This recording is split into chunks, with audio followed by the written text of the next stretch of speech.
সালমান তোর লোক একখান হাসা কথা কই, এই রমজানে আই রোজা টোজা থাকতে দিতাম না। কি বললি? এটা কি তুই দুষ্টামি করি বলছস নাকি সিরিয়াস?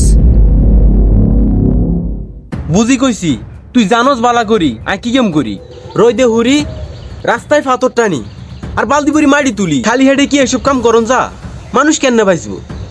আচ্ছা, রমজান কি শুধু যারা নামাজ পড়ে এবং ইমাম সাহেবের জন্য? আর তুই ভারী কাজে উদাহরণ দিচ্ছিস আমাকে। একটা কথা বলতো, আল্লাহ কি কোথায় বলেছেন ভারী কাজ করলে ফরজ মাপ? এ হরস দি যদি আর হেট ন চলে, আই একদিন কাজ ন করলে আর ঘরে চুলে জ্বলে না, তুই কি আর হরিবের বাদ জুগল করে দিবি? তুই কি আর সংসার চালাবি? আমি তো সংসার চালাবো না, কিন্তু যিনি তোকে সৃষ্টি করেছেন তার কি ক্ষমতা নাই তোর সংসার চালানোর? তোর কি মনে হয় আল্লাহ দেওয়ালেও না রোজা রাখলে তোর রিজিক বন্ধ করে দিবে? শুন, তোকে একটা কথা বলি, তুই 11 মাস কাজ কর, প্রতিদিন তোর টাকা থেকে 50 টাকা করে রাখ মাত্র, তাহলে হয় 335 দিনে 16,750 টাকা।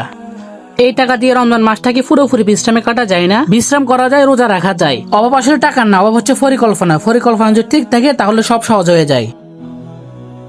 কিন্তু মানুষ কি কইব জানো, কাজ কাম হালাই তুই ঘরে বই বই ধর্ম দেখাস। মানুষের কথা শুনে যদি চলিস তাহলে সারা জীবন ভুল করবি। যে আল্লাহর হুকুম মানে একদিন না একদিন মানুষ তাকে সম্মান করবে, আর কেউ না করলে আল্লাহ তো করবেন। তাহলে সমস্যা কোথায়? পৃথিবীতে ভালো মানুষের মূল্য না থাকলেও আল্লাহর কাছে তো আছেন। তুই যদি চতুর্দিকে তাকাস তাহলে দেখবি যে কত মানুষ দিন মজুর করে রোজা রাখে। তাহলে সমস্যা কোথায় তোর? তাদের তো কোনো সমস্যা হয় না, সমস্যা শুধু তোর হয়। মূলত সমস্যা হইল রোজার না, আঙ্গু নিয়তে আই কষ্টতে বাইজ বেলাই রাস্তাটো আই হে তল্লা এত তাল বানা করছি।